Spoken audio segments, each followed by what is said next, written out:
Hello and welcome to ANNA's Zoom webinar where you will have the opportunity to meet your candidates for the ANNA National Board of Directors. This event is being recorded and will be available on the ANNA website and our social media platforms. So if you have fellow ANNA members that haven't had an opportunity to join us tonight, please let them know that it's available there, that they can watch this recording at their leisure at a later time. You can ask questions of our candidates. Just remember to use the Zoom Q&A section on the platform. My name is Dr. Alice Luer, and I am the chairperson for the Nominations Committee. I want to take this time to thank the other members of our committee, Felicia Lambert, Barb Odom, and Anna Rogers. We have had the honor to identify ANNA members who meet the qualifications to be on our board of directors. This is a quick little agenda of what we're going to be going through today. So we are going to discuss what the roles are of the members of the board of directors. We're going to introduce our candidates and have moderator questions. And then we'll have, if you use that Q&A section on the Zoom platform, you'll have an opportunity to answer or ask questions also. Then we'll have our closing remarks, and we're going to then discuss how you go about voting. But first, let's just talk a little bit about what the American Nephrology Nurses Association is. So these are our missions, and these are what our board of director members really base a lot of their decisions on. So they need to look at decisions that will help improve our members' lives through education, advocacy, networking, and science. We are here to improve your lives, and hopefully through the improvement of your life, you will have the opportunity and the energy to improve the lives of the people that you serve.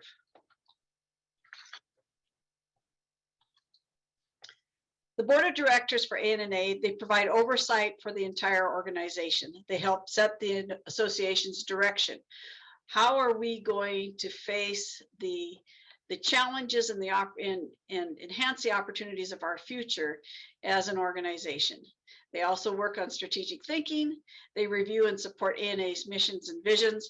They establish our values. They approve operational plans. They make sure that we're financially solvent and that we use our finances appropriately. They help provide and promote a positive public image of the American Nephrology Nurses Association and of our practice as a whole. And they make sure that the board members that are on there are capable and doing what they need to be doing. This year, we have 3 open positions for the National Board of Directors. We have the president-elect, which is a 3-year term. The first year, they serve as a president-elect, the second year as a president, and then the third year as the immediate past president. We have secretary that is also an open position, and that is a 2-year term. And we have 2 national director positions open, and that once again is also a 2-year term. So now I would like to take this opportunity to introduce the candidates that we have for this year's election. The first candidate is our candidate for president-elect, and her name is Jennifer Payton. Jennifer, please tell us a little bit more about yourself. Good evening, everyone. As Alice said, my name is Jennifer Payton, and I'm a candidate for national president-elect. I live in the Charleston, South Carolina area. I've been married to my wonderful husband, Chris, for approximately 30 years. We have a grown daughter named Anna, who's currently in college. I've spent the last 23 years proudly working as a nurse in the field of nephrology, with roles in hemodialysis, peritoneal dialysis, home hemodialysis, management, and education. Currently, I work as an accreditation surveyor for NDAC, the National Dialysis Accreditation Commission. Some of the skills that I possess for the role of president-elect include leadership, team building, strong written and verbal communication, and I'm a proficient public speaker and a passionate educator.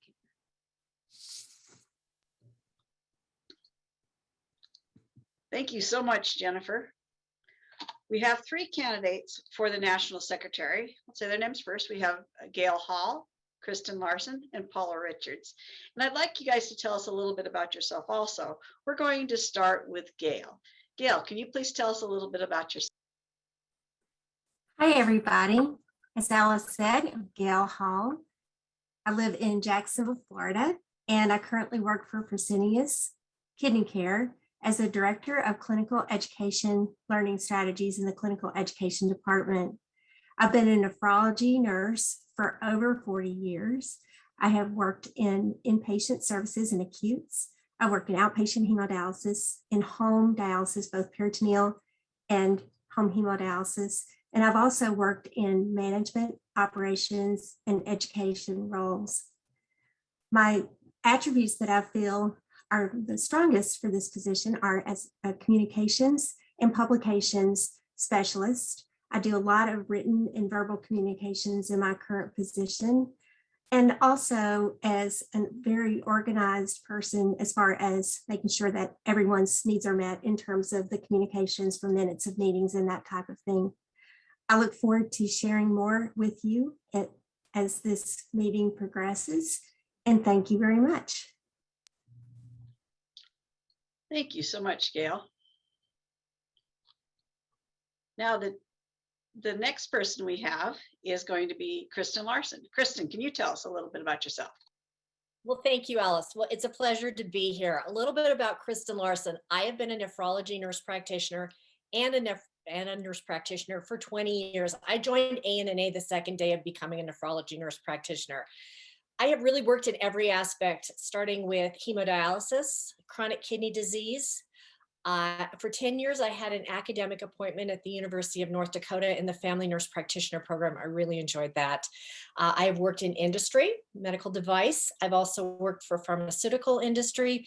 And along with my kidney passion and education, I also took a 3-year hiatus and did pulmonary cancer research as a clinical educator, as well as overseeing the clinical trial. And that was a lot of fun. I had the pleasure of taking care of truck drivers who are, just as I like to think of it, as kidney disease on wheels. They are a sick population, and they were really fun to manage as far as their chronic kidney disease, as well as their other comorbidities as they take the 18 wheels across the nation. I currently am a house calls nurse practitioner. I go inside people's homes and assess them for their chronic diseases. Most everybody that I see has stage 1 through 3B CKD, and it truly is the epidemic that we read about. So I do a lot of fun things within nephrology and have a nice rounded experience. Thank you. Thank you so much, Kristen. And now, last but not least, Paula, tell us a little bit about yourself.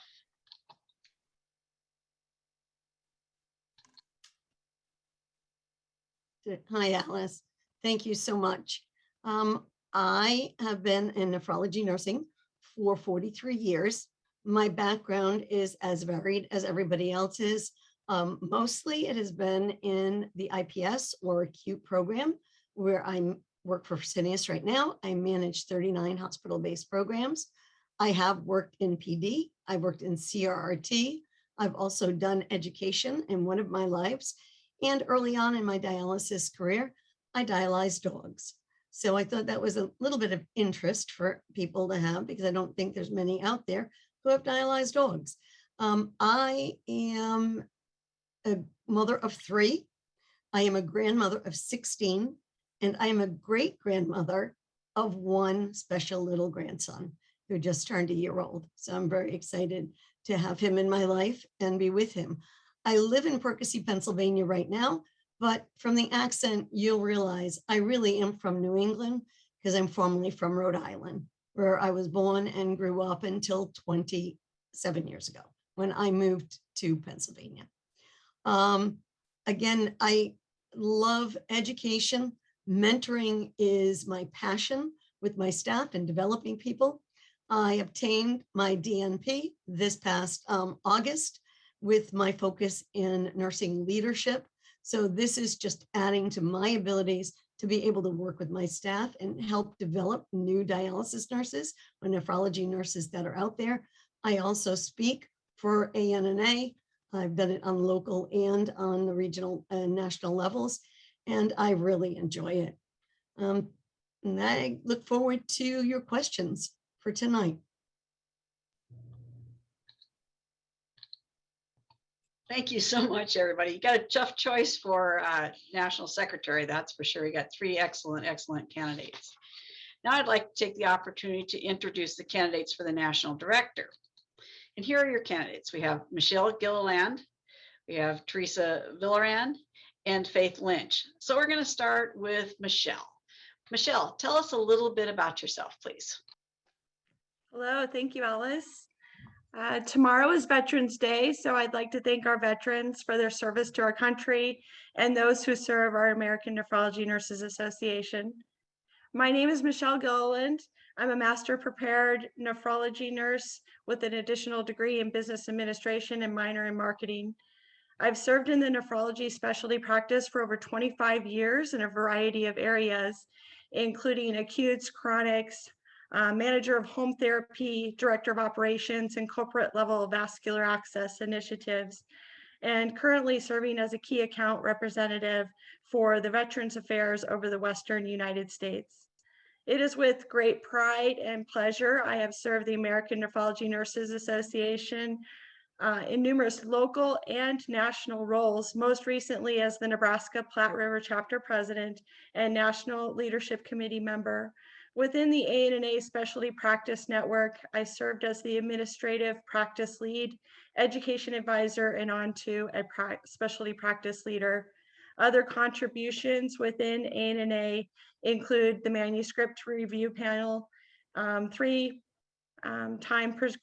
presenter, author of 2 articles for the Nephrology Nurse Journal, and author of a few chapters with the Contemporary Nephrology Nurse book.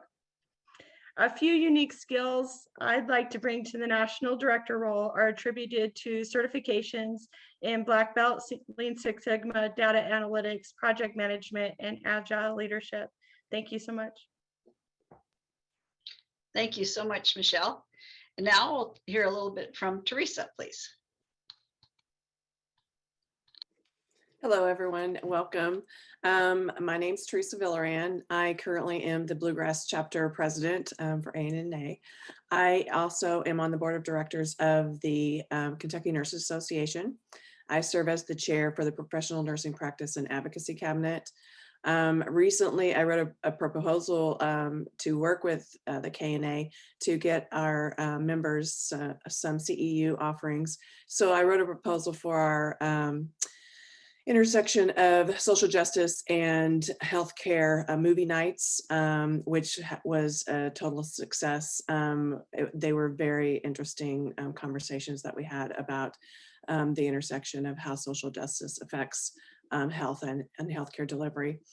I currently sit on the Health Policy Committee for ANA, and I represent ANA on the NKF State Advocacy Coalition.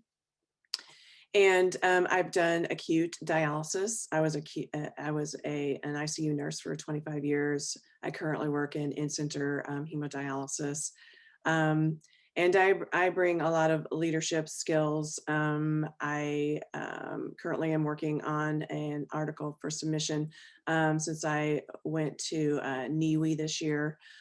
Just kind of talking about how as nurse associations, we might do a little better job of educating nurses on how to be good advocates. Thank you so much, Teresa. And once again, last but not least, Faith. Faith, can you tell us a little bit about yourself, please? Sure. Thank you, Alice. Hi, everyone. I'm Faith Lynch. I am a certified nephrology nurse. I am a candidate for National Director. I am currently the nurse manager of acute dialysis at NYU Langone Health on Long Island. A little bit about me is I've been a nephrology nurse for 15 years. I've worked in chronic dialysis for 8 and acute for the last 7. I also have experience with home hemodialysis, which is actually something I'm very passionate about. I hold a master's degree in nursing leadership, and I'm currently 2 classes away from completing my Doctor of Nursing Practice degree. So my DNP project actually focuses on intradialytic exercise and how it decreases depression scores and quality of life. I've been an active member with ANA for a while on both the local chapter and national level. My chapter is Long Island number 122. I've held the president role twice, the secretary role, and then on the national level, I've been the acute care spin leader, the chair designate of the SPINS, and now I'm currently the chair of the SPINS. I've spoken and represented nephrology nurses on a national, international stage for ANA on multiple occasions, especially during the height of the COVID pandemic, by doing a lot of webinars and being part of a lot of roundtables to help make sure that nephrology nurses' voices were heard and that we were developing safe practices to care for our patients. I've co-authored multiple chapters in the core curriculum and also recorded the acute care module for the newly released certification review course. I'm a big advocate for safe staffing ratios, patient safety, high-level teamwork, nursing satisfaction, just advocacy in general, and nursing certification. Thank you. Thank you so much, Faith. So you have two positions open for the director role. And now that you know a little bit more about your candidates, I'm going to ask them questions. So Jennifer, I'll have you unmute and also turn on your camera for the next question. So I'm going to start with Jennifer for our national president. So Jennifer, you've had past experience on the board of directors. What is one accomplishment as a board member that you are most proud of? Okay, Alice. Well, I was on the board of directors for 4 years as national secretary.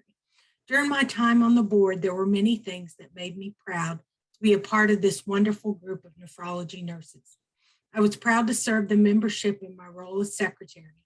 I was involved in record-keeping activities for the board and helping keep all of ANNA's policies, procedures, and position statements up to date. The one thing, however, that I'm most proud of would be the strategic planning process in which I was a part of.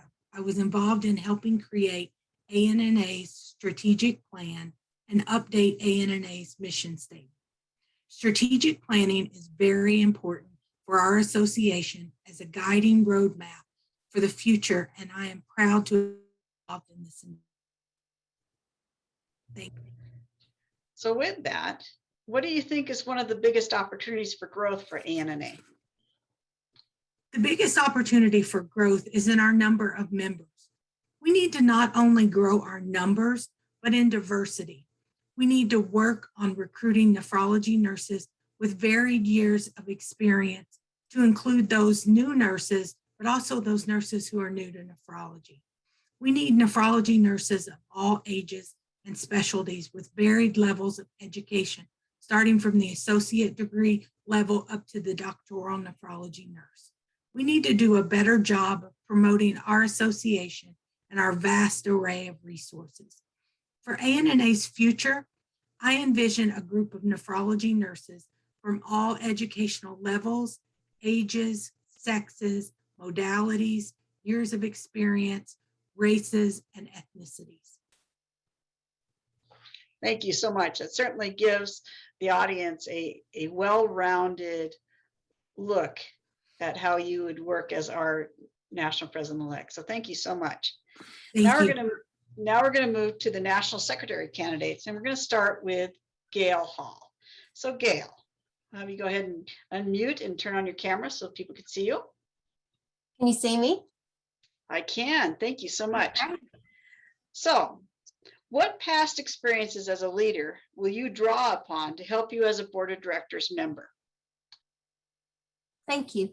As an ANA member, I've served on the board of directors as a director. I've also served in a number of leadership positions that have really given me an approach to really understand the needs of the membership and the needs for advocacy and advancing the strategic priorities and the mission of ANA, including health policy, as well as at that time, the SIGs, the SPINs weren't in existence yet, and also on the local level.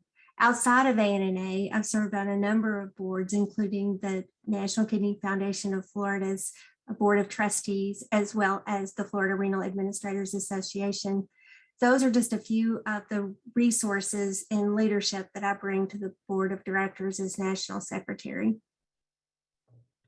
Thank you so much. So your second question, what is one thing that ANA has done for you, and how does this relate to your everyday life?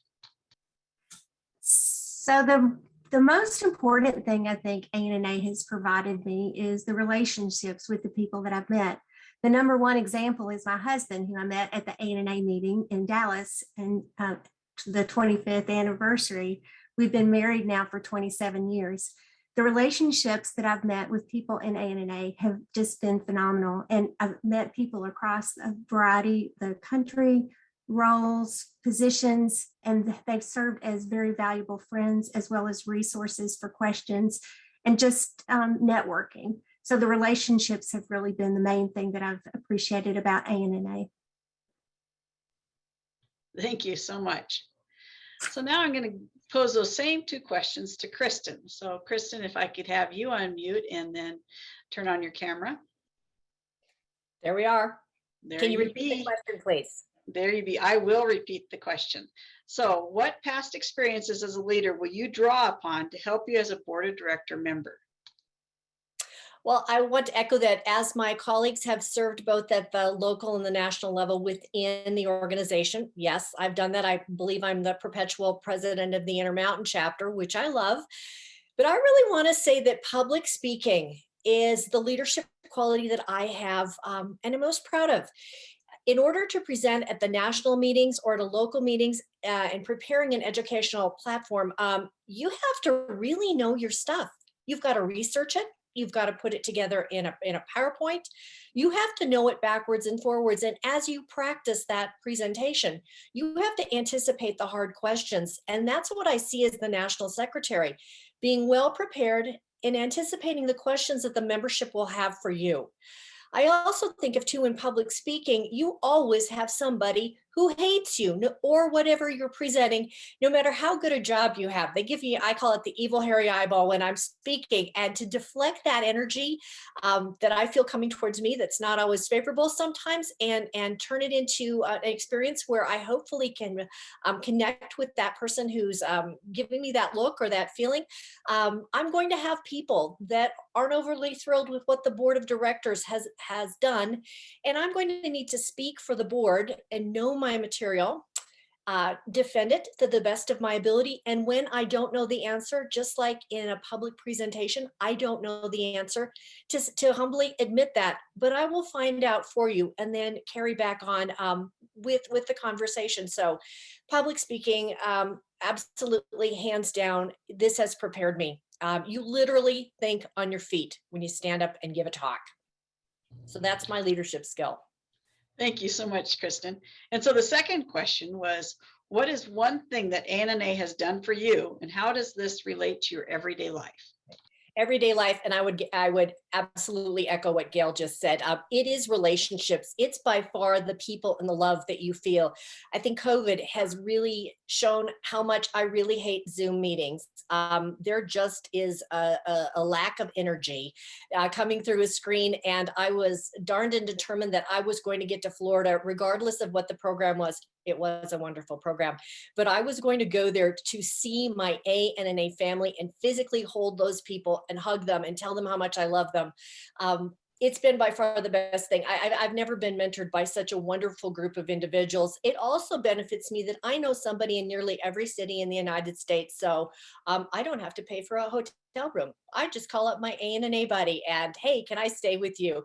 And it's really wonderful. So relationships far and above everything else. The education is great, but people, especially within this year of COVID, these years of COVID, people are everything. This is your true treasure. Thank you so much. So last but not least again, Paula, I'll have you unmute your mic and turn on your camera, and we'll ask you the same questions.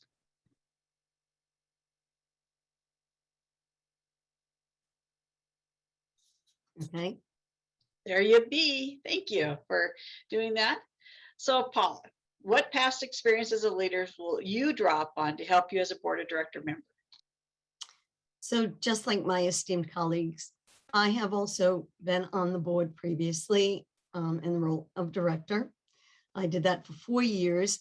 And even prior to that, when we used to have regional areas, I was the chapters coordinator elect and chapters coordinator for 2 terms each.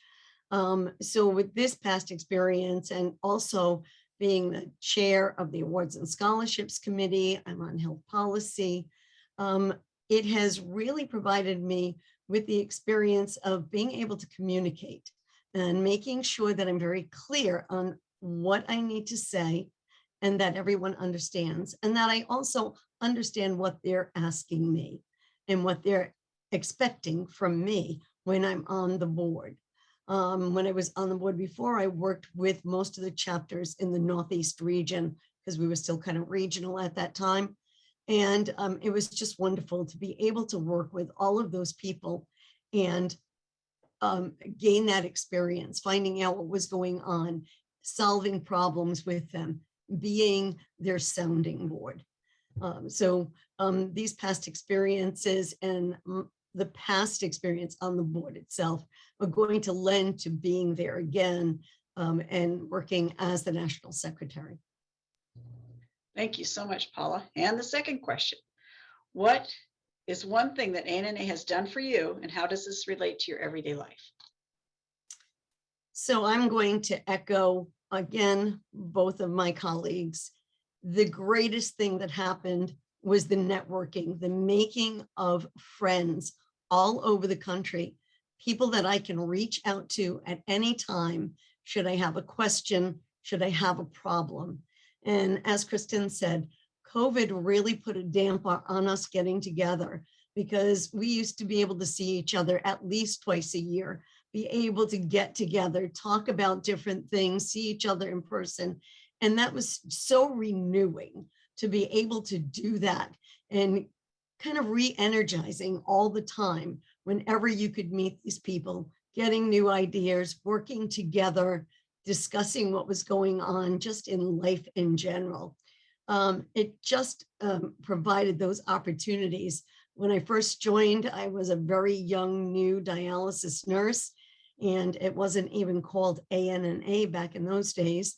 And when I joined it, I wasn't sure what to expect, but a few people took me under their wing and started having me go to the meetings, and that became a lifelong obsession to be able to be there and to meet all of these people and to network and just continue to learn and gain knowledge. Thank you so much, Paula. So once again, you got 3 tough candidates to choose from for your national secretary. So now I'm going to ask questions of the national directors, and we'll start with Michelle. So Michelle, go ahead and unmute your mic and turn on your camera for me.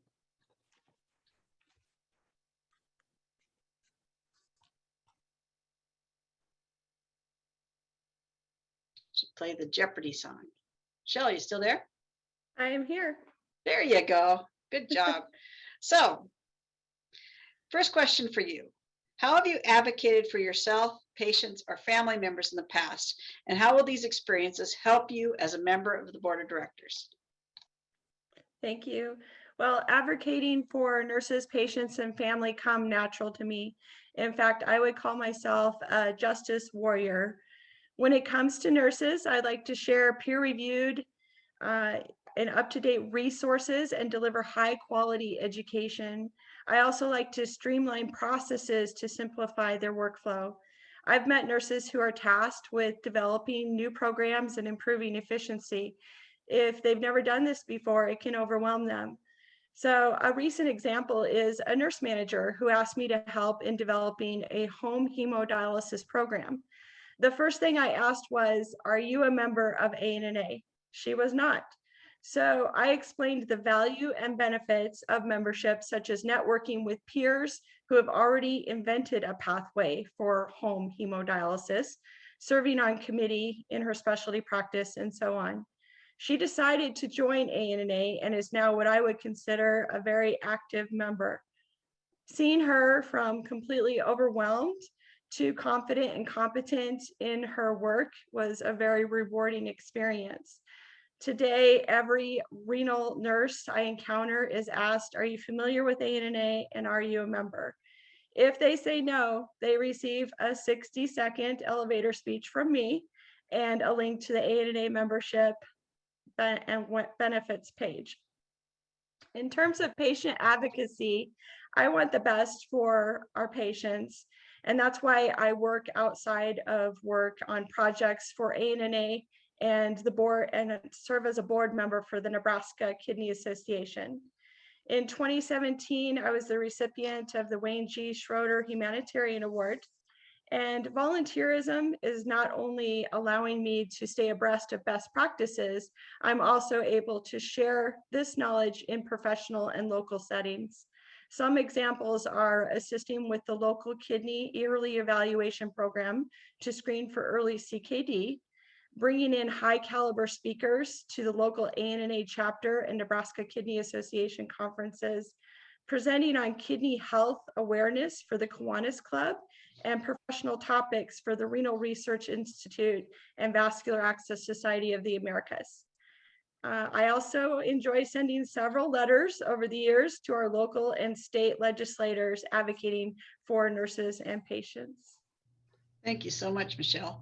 Now the second question, and I think we've heard the word a couple of times today. This has been a really tough year. What advice would you give your fellow nephrology professionals about surviving in these times? Yes. Well, nephrology nurses by nature are survivors. And I am amazed and humbled by the caliber of members within our ANNA. You know, during COVID, many of us were working ungodly hours. We still are. We experienced unbelievable staffing shortages. We were serving on COVID task force and just putting in all that we could to deliver care to our patients. But you're right, these last 2 years, I would say, have pushed us beyond measure. And the beauty of ANNA is that you're not only surrounded by incredibly talented people, you're also among family. And in a sense, ANNA is my extended family. So during these rough patches, everyone seems to step up and send a little extra TLC to those who are struggling. And a few members have experienced family tragedies. I personally like to send encouraging text messages, cards, treats, and occasionally DoorDash meals to them. The same has been reciprocated to me during these tough times. When my husband was in the ICU, my phone was filled with thoughtful texts, cards, and chocolate were showing up in the mail. And it really pulled me through a tough time. It's the little ways that we support each other that mean the most. And this carries us through until we can stand up straight. Thank you so much, Michelle. So now we're going to hear from Teresa. So Teresa, I'll have you unmute and go ahead and turn on your camera. Hello. Can you hear me? I can hear you. There you are. Can Beautiful. you see me? We can see you. This is Okay. excellent. So same question that I posed to Michelle. How have you advocated for yourself, patients, or family members in the past, and how will these experiences help you on the board of directors? So I do a lot of advocacy work. I work with NKF. I've been an advocate for ASN, ANNA, ANA. I've been a mentor, which also is an advocate for nurses through through ANA. But I wanted to talk about an episode last year around Thanksgiving. Our clinic usually gives out free meals to our patients. And as you well know, a lot of our patients on dialysis, especially in our clinic, don't have a lot of resources. So these meals, really mean a lot to them. It means that, our clinic it's a small gesture that says we care about you. But because of the pandemic, they were going to get rid of that meal plan altogether. And I just felt really passionate about, this was a very simple thing. It really didn't cost our company that much money to do it. So I sent an email to the clinic manager, to the DO, and to the CEO of the company. And I only did it to the CEO of the company thinking that it might get a response from the DO, but I actually got an email back from the CEO asking me to call him. And so I did, which I was very nervous about doing, but I called him, we talked, he was very empathetic. He talked about how, this was just a small gesture. There was enough money to do it. He listened, he was very nice. And this would have been good PR for the company as well. My point is you never know who you're going to reach when you do your advocacy. And a lot of times just being an advocate is kind of scary, but just put yourselves out there and advocate. And I think that would help me on the board of directors, because I'm not afraid to have hard conversations with people. I'm not afraid to reach out, especially on things that I'm passionate about.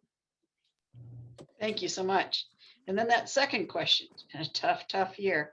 What advice would you give your fellow nephrology professionals about surviving these times?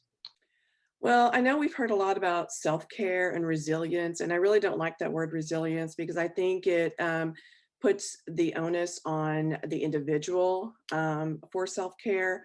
But I think self-care is important. I think we need to take time to reflect, take time to dance, read, walk, whatever is important to you, whatever makes you happy. Maybe it's even just figuring out what makes you happy. I participated recently in it's kind of like a course, but it's called The Clinic. It's run by a nurse, and she takes it into hospitals and helps nurses deal with the feelings that they're having, especially during times of COVID. We used movement. It was a safe space. We were able to tell our stories. We were able to be vulnerable. We were able to laugh and cry, scream if we wanted to. We told our COVID stories, and we picked out terminology, like scared or angry or down. But what was fun about it was with each of those terminologies, we picked a movement that kind of represented what that term was. And then we put all of those movements together and did a dance. And it was just very powerful to see the ebbs and flows of what people were feeling during this time of COVID. So I think just really figuring out what your self-care is, taking time to do it. And as people working with people who maybe need some time to do self-care, I know we're all working thin, but giving people space and making it a safe space so they can do that self-care. Thank you so much. And now I'll ask the same two questions for Faith. So Faith, I'll have you go ahead and unmute your mic. There you go, and have your picture. So the first question we have, once again, is how have you advocated for yourself, patients, or family members in the past? And how will these experiences help you on the board of directors? I'm going to start off by saying that I have been a recipient of Michelle Gilliland's sweet treats and DoorDash meals. So I just was still laughing at that. But anyway, I think I advocate on a daily basis, but my priority, especially the last year and a half, has really been advocating for my nurses. Especially with COVID, I really had to make sure that we had additional dialysis equipment and extra PPE during COVID to kind of ease the workload and the burden on my nurses during that time. So that was a big thing for me. Barbara Odom also asked me to help co-author a chapter in the upcoming Contemporary Nephrology Nursing textbook. So I jumped on that because I wanted to really write and advocate from a managerial side and level for a safe work environment, so that other units have something published to use as a backing to advocate for their own units. So I feel like I'm advocating for my fellow, nephrology nurses, because if it's not on paper, you have no say in anything. So stuff on paper really definitely does work. I also had the opportunity to advocate for acute dialysis with CMS at a videotaped roundtable for regulatory purposes, because I was acting as an expert in the field because there's lack of standards in acute dialysis.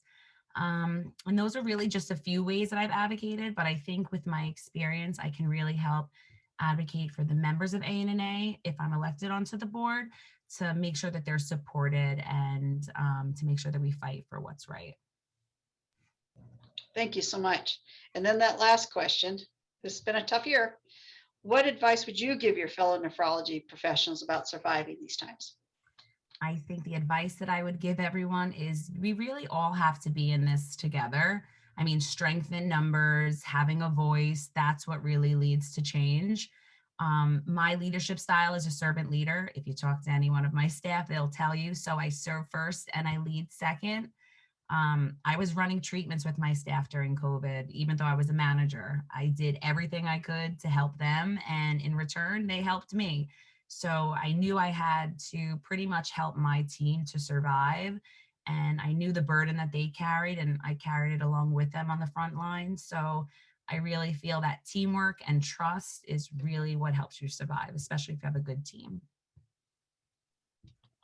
Thank you so much. So those are your 3 candidates for director, and you get to choose 2 of those. And now I have a question from the audience. So we'll take those questions from the audience. I have one posted. And if you want to ask a question, go ahead and post it in the Q&A section of the Zoom platform. This question I'm going to pose to Jennifer. Jennifer says, it's great to hear the plan to recruit some diverse individuals. However, stating and doing are totally different things.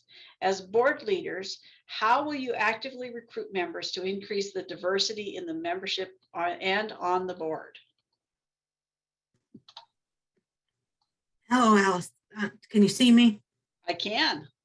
So the board of directors has been working on this, and I hope to continue working on this very much. There's a DEI task force that's going right now, and we hope to get lots of good feedback and lots of good ideas from them as well. But we just have to think outside of the box at all the different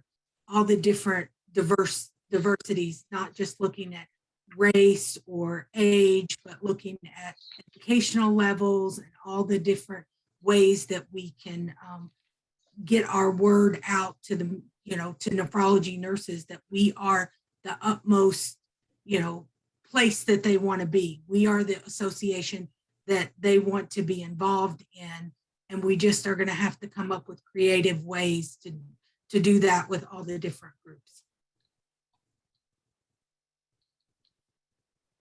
Yeah, thank you very much. That's a tough question. And actually, that's the only question I have from the audience. So I'll have you all go ahead and mute your mics, but come back on, turn your camera so the audience can see each one of you. And I'm just going to continue on and talk a little bit about the voting process. So now it's up to you guys and our ANNA members. And please encourage all your fellow ANNA members to vote. Quite often our voting turnout is pretty poor, and that is troubling to me. So please encourage all your members to vote.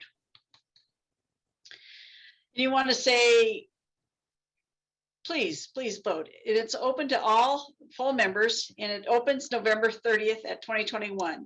So members with valid emails will receive an email with their ballot during the day on November 30th.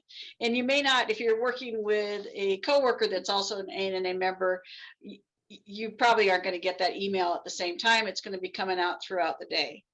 If you or other members have not received a ballot by the 2nd of December, you need to contact the national office and say, hey, I haven't gotten my email ballot. It could have been that you didn't have a valid email address. And if you don't have a valid email address and the national office gets that email back, sent back to them, you're going to receive a letter from the ANNA national office. And it is online voting only, just so you're aware of that. And the voting is going to be from November 30th to December 14th. It ends shortly before midnight Pacific time on the 14th. So get your vote in then. It's easier once you get the email, just go ahead and go in and vote then so that you can get it done and you don't forget it. If you're like me, you get like 60,000 emails every minute of the day, and that can easily get buried down deep in your email. So just deal with it when you get it. That's your best option of making sure that your voice counts on this and voting for the national office, board of directors staff. Once again, that voting deadline is December 14th at 11:59 p.m. We need you to vote, please. It's your privilege, your responsibility, it's your voice. So we do want you to encourage you to do so, and then encourage your fellow members to vote too. If you have any questions, you can go to the ANNA Election Center. It has all the information you need to know about voting. You know, and that actually concludes our presentation. We'll give you about 15 minutes back to your day. I hope you enjoyed this Meet the Candidates. And oh, hold it. I have another question from the question and asked me to pose that question to all candidates. So I'll start. Teresa, you're the first person on the top of my list after Jennifer. So Jennifer, Teresa will ask you the question. As a board leader, how will you actively recruit members to increase the diversity in the membership and on the board? Well, I think we need to reach out to the Black Nurses Association, see if there are any members that are also nephrology nurses who might want to become members of ANNA. But I also, think that we can, as an association, talk about the disparities that some of our patients face, get our message out there, become more visible, because, Black patients, we have greater than 30% of our population is Black. However, they only represent 13% of our entire population. So there is a disparity there. And as an association, if we talk more about that, become more visible in that space, I think that we can bring nurses in who are willing to help us do that as well. Thank you so much, Teresa. Kristen, you're next on my little screen, so I'm going to go to you. Okay. So Great do you want me to repeat that question for you? Sure. You got it. Yeah, go ahead and repeat it. Okay, so it's great to hear the plan to recruit a more diverse individuals. However, stating and doing are totally different things. As board leaders, how will you actively recruit members to increase the diversity in the membership and on the board? Well, obviously, echo that that racial disparities and racial diversity has to be there. As I am knocking on the door of 60, I now carry the banner of age and really looking at younger nurses and older nurses. I love the fact that I want to get younger nurses into this organization. In fact, the students that I mentor at the graduate and the undergraduate level that I take on as students, they all get a membership to ANNA whether they want it or not. I would love to see that we actually have primary care NPs as members of ANNA. 1 in 7 persons has kidney disease, and they get like 0 in their NP program on this. So that's my banner of diversity. How will I do this? You get a membership, you speak passionately at student nurses associations. And as far as leadership, I would like to see that as a board of director member, we are assigned or find 2 to 3 members within the organization that we view as budding stars, people that don't realize what skills and passion and gifts they have, because no one's ever come up and said, you would be a great board member. And then we actually grow our successors. And that's how I see us getting all ages, all diversities, genders, everybody at this table. So go out and grow your successor and get those young nurses and the new to nephrology nurses and the newer nurse practitioners as members of this organization. Let's just blow up our numbers. More the merrier. Join the party. Thanks, Kristen. And next person on my screen is Gail. So Gail is running for, Kristen's running for national secretary, and so is Gail. So Gail, how would you answer that question about, as a board leader, how will you actively recruit members to increase diversity in the membership and on the board? So many great ideas. I mean, I echo and appreciate all the ideas of my colleagues, and I really think that there's some really great energy there. I think we have to go into the different settings that are out there and look for folks and help promote the idea that ANNA is not just about dialysis nurses for in-center, that ANNA encompasses a wide variety of nephrology settings and other settings as well. And then also, as we look to those folks who are in the organization who may not have thought of themselves as leaders and just needed that empowerment and needed that mentorship and help elevate them to where they could be representative. And then I think it almost builds upon itself, because people like to be in organizations where there's others like them. And as you recruit more folks that are in a more diverse category, then that's going to help folks that might consider coming into the organization that can relate to those folks want to join as well. Thank you so much. So Faith, I see you next. Why don't you go ahead and answer that question? How would you, as a board leader, actively recruit members to help the diversity in both the membership and on the board of directors? I'm doing that now. No, I've actually done a few talks about nephrology nursing for ANNA through the New York State Nurses Association. I'm really big on trying to get nurses coming out of nursing school, because I don't think a lot of people really understand what we do, because it's touched on so little in nursing school. You learn about the kidney maybe this much, and you really don't know about anything else. So that's really that's a big passion of mine. So I think that's really important. And I think, you know, I could tell you a lot of nurses in my unit, they were not members of ANNA, but they are now. And, you know, 4 of them were certified in the last month. So I think it's really just us educating and getting the word out to really like increase everyone understanding what we do. So that's my answer. Thank you so much. Paula.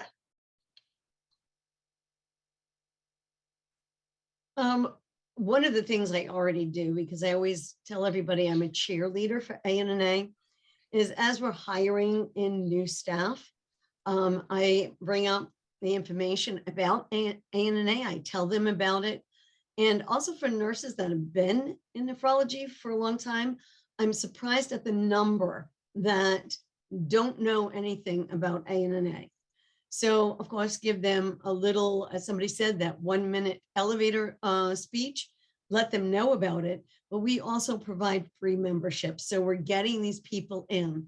Again, identifying those people that we find to be very strong and out there working, want to take part in what we do. I have done that as well within ANNA. And in fact, one of our members, of course, from she's a young Black woman, actually, and got her involved, and now she's on the assist. So we brought her in at our local level, and now she's working on the national level. And hopefully we're going to move her forward and get her onto the board and keep her going in ANNA. The other area that I really like to get involved in, and that I have started to get involved in, is working with the brand new grads that are coming out. My company has a pre-licensed nursing program. So we're getting to speak to a lot of these nurses, getting these student nurses, new nurses, getting the word out about ANNA and letting them know about it before they come to join us, letting them know the information that they can get, and you know, where we stand, what we advocate for, what we do out there, more than it just being some kind of an organization that meets and has fun, you know, the educational components and everything. So I continue to get out my little red cheerleading things and rah, rah, rah, and say, join ANNA, for a believer in it, and go after everybody and anybody. Thank you so much. So Michelle, you're the last. Okay. Well, it's really a pleasure for me to promote ANNA. I find it very easy. But I would say I'm in a unique opportunity because I do travel so often for my job. And so I'm in accounts, in and out of accounts all over the country. And so I meet a very diverse nursing population across the country, and it's exciting. And that elevator speech is real. I do it everywhere I go. And I'm proud of it. And when they join and they realize, you know, what's all at their fingertips, they get pretty excited, and it's like a new inspiration to them in their field. So every day, ANNA. Thank you so much. I believe that now after the false start or false end earlier, that actually is the real end of this Zoom meeting. So remember to go out and vote. Look for your ballot coming out in November here in a couple of weeks, and then you want to go ahead and get that done by mid-December. So make sure you get that done, and then tell all your fellow ANNA members that they can get on and vote on the ANNA website and to watch for that. So thank you all, and you all have a wonderful, wonderful night. Thank you.